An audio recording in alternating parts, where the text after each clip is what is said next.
Assalamualaikum, saya Lia Nurul Fadlia dari Pendidikan Bahasa Indonesia. Dan di sini saya akan menceritakan tentang teks cerita Fabel. Apakah ya itu teks cerita Fabel? Tidak hanya itu, kita akan menjelaskan tentang pengertian, fungsi, strukturnya, dan juga unsur kebahasaannya. Simak terus ya. Pengertian dari teks cerita Fabel. Teks cerita Fabel merupakan satu di antara karya sastra tertulis yang berbentuk narasi. Teks cerita Fabel ini menceritakan tentang kehidupan binatang yang berperilaku menyerupai manusia, menurut Kemendikbud 2014.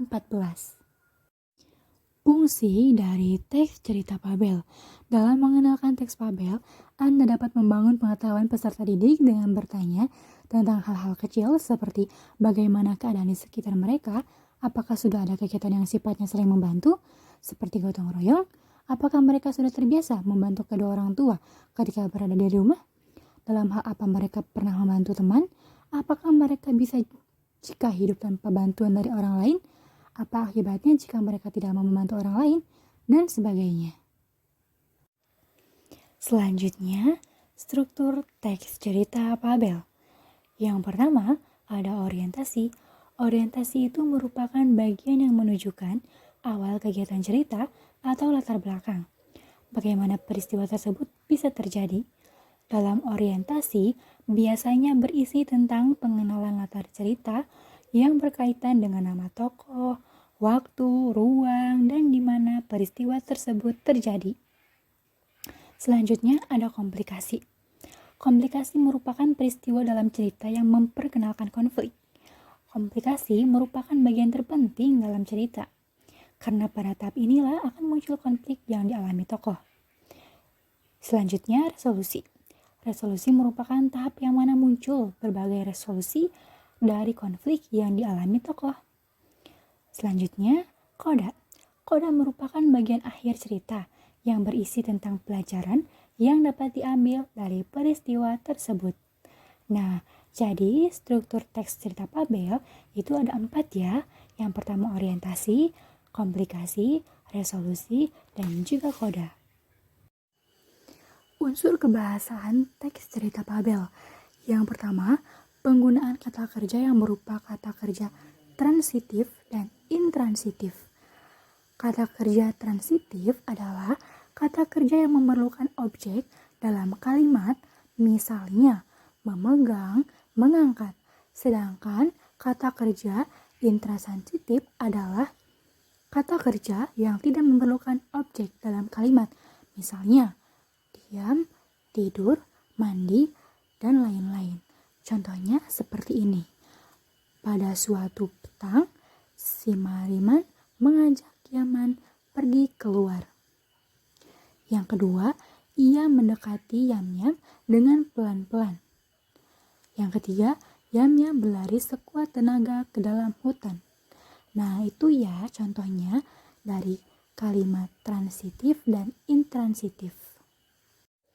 Yang kedua, adanya penggunaan kata sadang si dan sang. Kaidah penulisan si dan sang terpisah dengan kata yang diikutinya. Kata si dan sang ditulis dengan huruf kecil, bukan huruf kapital. Perhatikan contoh kalimat berikut ya. Yang pertama, namun persahabatan mereka mengalami keretakan karena sifat si Man-Man yang suka semena-mena terhadap binatang lain. Nah, yang kedua, pada suatu petang si Man-Man mengajak si Kenyang pergi keluar untuk perjalanan di hutan seperti biasanya. Nah, itu ya contohnya.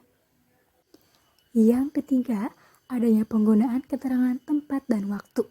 Dalam teks cerita Fabel, biasanya digunakan kata keterangan tempat dan kata keterangan waktu untuk menghidupkan suasana.